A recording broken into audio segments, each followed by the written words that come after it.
मंडळी, स्वागत आहे आपलं संगीता सोमी किचनमध्ये। आजची आपली रेसिपी आहे ती उपवास स्पेशल आहे। राजगिऱ्याचं धिरडं म्हणतात याला। चला तर मग रेसिपीला सुरुवात करूया।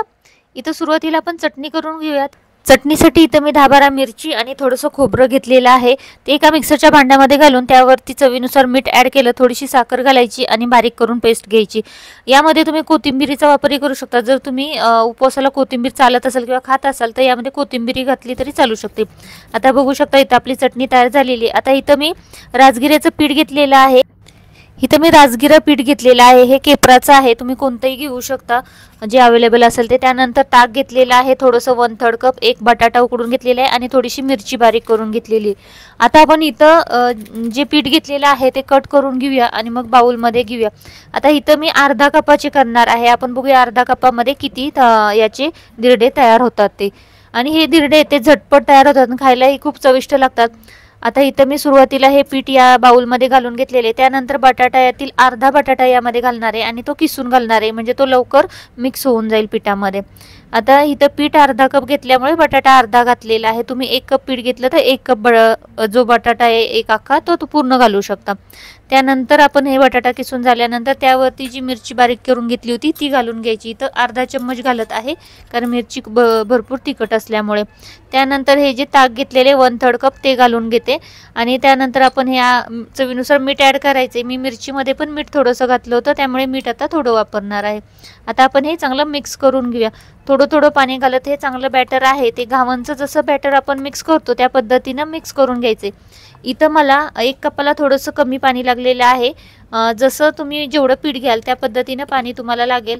ज्या प्रकारे आपण घावणचं बॅटर बनवतो त्या प्रकारेच याचं बनवून घ्यायचं आहे। इथं बघू शकता एवढं पातळ मी बॅटर बनवून घेतलेलं आहे। इतपत आपण पाणी घालून घेतलेलं आहे। आता आपण गॅस चालू करूया। एक पॅन ठेवलेला आहे आणि गॅस चालू करून घेतलेला। पॅन गरम झाला की त्यावरती आपण तूप घालून घ्यायचे। आता इथं तुपाच्या ऐवजी तुम्ही तेलाचाही वापर केला तरी चालू शकतो। तेलामध्येही खूप छान बनतात। थोडंसं हे काय खाली चिपकले जातात राजगिऱ्याचं पीठ असल्यामुळे, तर शक्यतो थोडंसं तूप घातलं किंवा तेल घातलं तर ते थोडं जास्त घालायचं, म्हणजे ते खाली चिपकणार नाही। आणि अशा पद्धतीनं घावणसारखं आपण हे धिरडं आहे ते घालून घ्यायचं। बघू शकता याला मस्त अशी जाळी सुटलेली आहे आणि एक 3-4 मिनटं असं स्लो गॅसवरती एक साईडनं भाजून द्यायचं आहे। तुम्ही लगेच हलवलं तर मग ते खूप नाजूक असतं आणि मग ते चिकटलं जातं।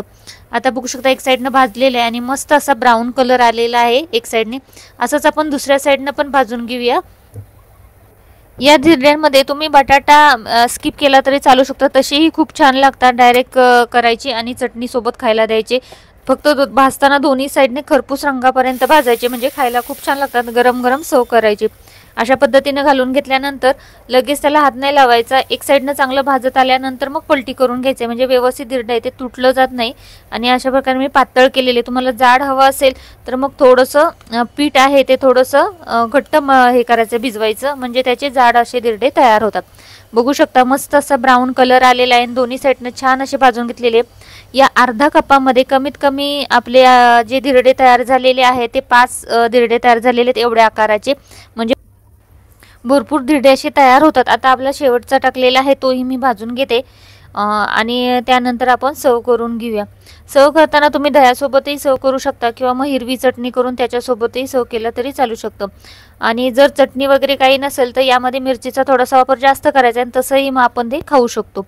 आता इथं बघू शकता मी सगळे धिरडे ते भाजून घेतलेले आहेत आणि मस्त असं आपली राजगिरा धिरडे तयार झालेले आहेत। तुम्ही पण ही रेसिपी आवडली असली तर नक्की एकदा बनवून बघा आणि कशी झाली ती कमेंट करून सांगा।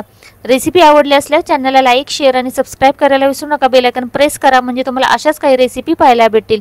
आपल्या उपवास स्पेशलच्या काही आणखीन रेसिपी यूट्यूबवरती अपलोड केलेल्या त्याही तुम्ही पाहू शकता। त्यामध्ये यामध्ये रताळ्याची खीरची रेसिपी आहे, खिचडीची आहे, त्यानंतर उपवासाची थाळीची रेसिपी आहे, भाकरी मिरचीचा ठेचा त्याची रेसिपी टाकलेली, तर त्याही तुम्हाला पाहता येतील। त्यासाठी चॅनलला सबस्क्राईब करायला विसरू नका। हा व्हिडिओ बघितल्याबद्दल खूप खूप धन्यवाद।